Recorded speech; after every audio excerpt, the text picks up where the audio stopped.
Bem, pessoal, mais uma aula aqui, estamos na aula 3, né? E o nosso tema no nosso curso de Lógica de Programação hoje é linguagens de programação. Então vamos estabelecer alguns conceitos que são relevantes e importantes para avançar nos nossos estudos. Na aula passada nós falamos sobre a arquitetura interna e básica de um computador, como é que funciona, quais são as operações internas desse computador. Então agora nós vamos entender que existe a ideia de uma linguagem de programação com seus comandos, com níveis diferenciados, para que a gente possa então avançar. Bem, nosso sumário aqui, nosso conteúdo para a aula de hoje é a ideia de linguagem de programação, falar sobre níveis de linguagem, paradigmas de linguagem, que são linhas, né, nas quais as linguagens funcionam, e como é que se traduz programas para o computador executar. Então veja, primeira coisa aí, a linguagem, certo? É uma forma de representar algoritmos para o computador executar. Então você vai fazer a opção por um nível de execução. Então nós podemos dizer que existem 3 níveis: linguagem de alto nível, linguagem de nível intermediário e linguagem de baixo nível. Então normalmente as linguagens de programação, a grande maioria delas, estão aqui na linguagem de alto nível. Então eu dou exemplos aqui da linguagem Python, por exemplo, um trecho de um programa aqui na linguagem Python, né, que é uma linguagem atual e que vai ser objeto das nossas aulas práticas mais na frente. E a linguagem C, né, que é uma linguagem imortal, né, uma linguagem que surgiu em 69 e que de lá para cá não deixa de ocupar espaço, né, essa ideia de software embarcado e tal, C é muito portável, é uma linguagem enxuta, então ainda hoje está entre as 3 linguagens mais utilizadas. Então nós temos aqui exemplos. Outra linguagem de alto nível que nós podemos citar, a linguagem Java, a linguagem Pascal, a linguagem Virtual Basic, a linguagem Prolog, né, Lisp e outras linguagens que usam, por exemplo, o inglês para poder especificar comandos. Então, por exemplo, no Python você vai ter comandos como print para exibir alguma coisa na tela, o comando, a função input para fazer entrada de dados, você vai ter o while para fazer repetição, vai ter a instrução if, por exemplo, para determinar, fazer uma comparação, né, avaliar uma expressão e executar comandos ou não em função disso e tal. Da mesma forma, nas outras linguagens você vai ter isso aí. Então a linguagem de alto nível é mais fácil do ser humano entender. Ela tem comandos como return, né? Então se você traduzir é retorne, né? Você tem comandos como write, por exemplo, no Pascal, né? Write ln, então if, né? Then e tal. Então são palavras da língua inglesa que você vai ter facilidade de entender e de ver como funciona. Então a linguagem de alto nível facilita a compreensão e entendimento por parte do ser humano. Então são 2 exemplos aqui, 2 trechos de programas aqui na linguagem de alto nível. Veja bem, só que o computador trabalha em binário. O computador trabalha com zeros e uns, né? Então é preciso aí que você tenha linguagens que fale diretamente para ele. Senão a gente vai ver daqui a pouco um esquema de tradução. Precisa traduzir, porque senão não vai ter comunicação, não vai ter compreensão, não vai ter entendimento, portanto não vai ter execução. Veja, nesse avanço no caminho da máquina, nós temos as linguagens de nível intermediário. Tá aqui o exemplo da MIPS, que é uma arquitetura proposta por Tennyson,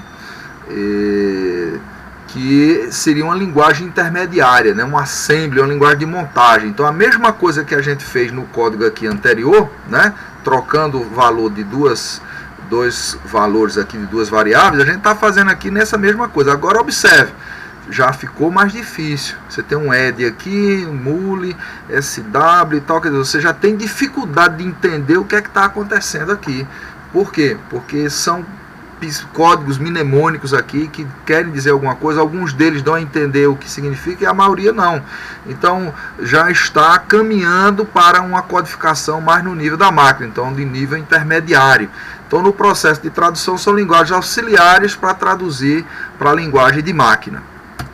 Veja, linguagem de baixo nível, está aqui da máquina MIPS também, né? Nós temos aqui um exemplo, aquele mesmo código que eu apresentei anteriormente está apresentado aqui em binário. Então você não entende nada, absolutamente nada. Quem vai entender isso aqui é a máquina, é o nosso computador que nós apresentamos na aula passada, né? Então isso aqui são os níveis. Então basicamente você vai trabalhar com 3 níveis: linguagem de alto nível, linguagem de nível intermediário, linguagem de baixo nível. Então linguagem de alto nível está sendo escrita para o ser humano, A linguagem de nível intermediário é uma etapa intermediária no processo de tradução para chegar na linguagem de mais baixo nível, que são que é a linguagem binária, os zeros e uns, né, os bits aí, para que o computador possa entender e executar. Então, na prática, o nosso computador trabalha com zeros e uns. Veja, nesse sentido é importante aqui a gente estabelecer a ideia de paradigma de linguagem de programação. Então, quando alguém projeta uma linguagem, né, eles projetam seguindo uma linha. Então, nós temos algumas linhas aqui que são as mais importantes, não são as únicas, né, mas da programação imperativa. Então, a grande maioria das linguagens surgiram sob o paradigma imperativo. O que é o imperativo? Eu tenho que dizer o que fazer. Então, eu tenho que estabelecer a sequência bem clara do que deve ser feito e como deve ser feito para que a coisa possa funcionar. Então, a primeira linguagem, que foi o Fortran, surgiu em 59, por exemplo, era imperativa, né? As linguagens como Algol, como Pascal, C, COBOL, todas essas linguagens foram imperativas. Importante também, veja o caso da linguagem Python. Você vai ver aqui, Python é multiparadigma, né? Então ela vai ser também pertencente a outros paradigmas que nós vamos falar aqui. Então aqui você vai ter ordens bem específicas sendo dadas para que esse programa, para que esse resultado seja atendido. Um outro paradigma aqui importante é o da programação orientada a objetos. Então aqui o que é? Você vai definir classes, né? Essas classes aí vão ser materializadas através de objetos, e na relação entre essas classes e objetos você vai fazer com que o seu programa funcione, né? Então vai aparecer conceitos aqui que nós trabalhamos ao longo do nosso livro também, a ideia de herança, a ideia de relacionamento, de polimorfismo, né, de herança múltipla e etc. Uma série de conceitos que aparecem aqui e é pertencente a linguagens mais recentes, né? Linguagens como C++, Java, C#, Ruby e o próprio Python, que também é orientado a objetos, certo? E o próximo paradigma seria, que você vai encontrar a linguagem, seria a programação funcional. Linguagem Lisp, Haskell, Python, Scheme, são linguagens que trabalham com a ideia de programação funcional. Como é que funciona essa programação funcional? É de forma que nós temos funções que são definidas, especificadas, e essas funções acabam, matemáticas, resolvendo a computação no nosso modelo. Veja, e a programação em lógica, que é o Prolog, onde você vai estabelecer regras, você vai estabelecer uma base de conhecimento, e em cima dessas regras vai ter deduções. É a ideia de lógica prevalecendo aqui na programação, nesse modelo da programação em lógica. Então são os 4 principais paradigmas que nós temos aqui de linguagem de programação.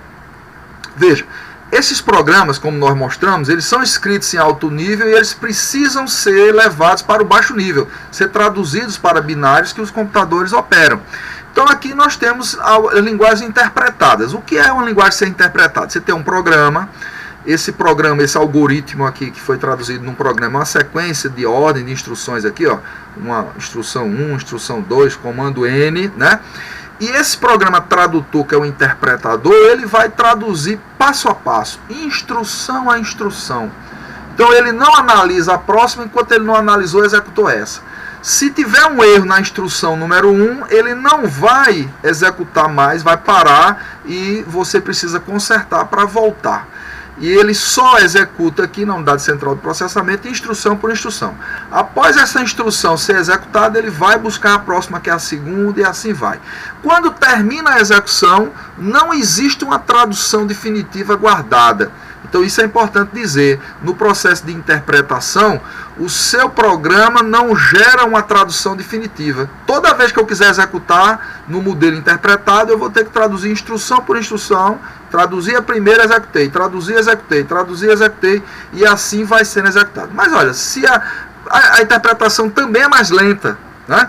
Então, e não gera uma tradução definitiva. Mas para que serve a interpretação? Durante o processo de desenvolvimento é a melhor forma, porque você não leva muito tempo, não perde muito tempo fazendo o processo de tradução. Se tiver erro, você já corrige o passo a passo e tal. Então, quando você está escrevendo os seus programas, os seus algoritmos, o processo de interpretação é o melhor do mundo, né?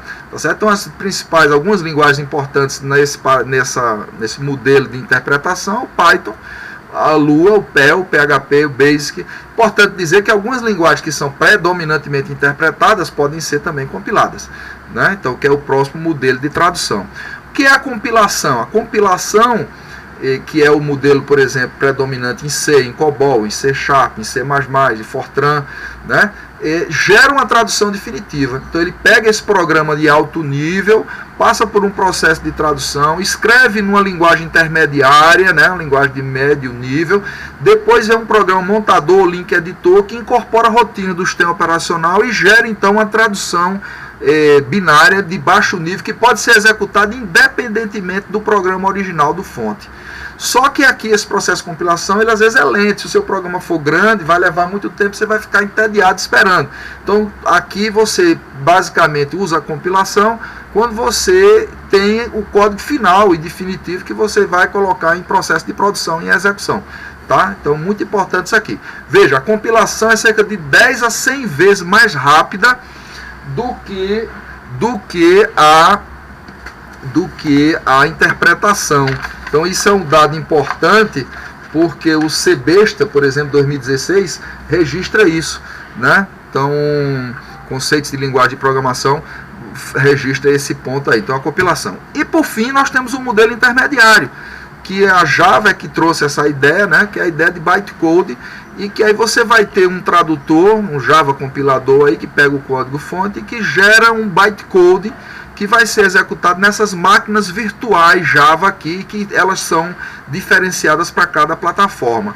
Então o Java é multiplataforma e tem essa ideia de ter essas máquinas voltadas para cada estrutura dessa aí. Então muito importante você entender esses modelos diferentes para que você possa avançar, né? Então veja, na próxima aula nós vamos tratar de estabelecer as bases de uma linguagem algorítmica para nós resolver os nossos problemas, né? Então nós vamos fazer a adoção pela linguagem da Univale, né? Nós vamos mostrar aqui como é que funciona, mostrar o ambiente e resolver alguns probleminhas a partir dessa linguagem de programação, o Portugal Studio da Univale, né? Que é muito utilizada para ensino de programação e que é a referência que nós vamos usar. Então, no mais, é isto e até a próxima. Espero que vocês tenham gostado.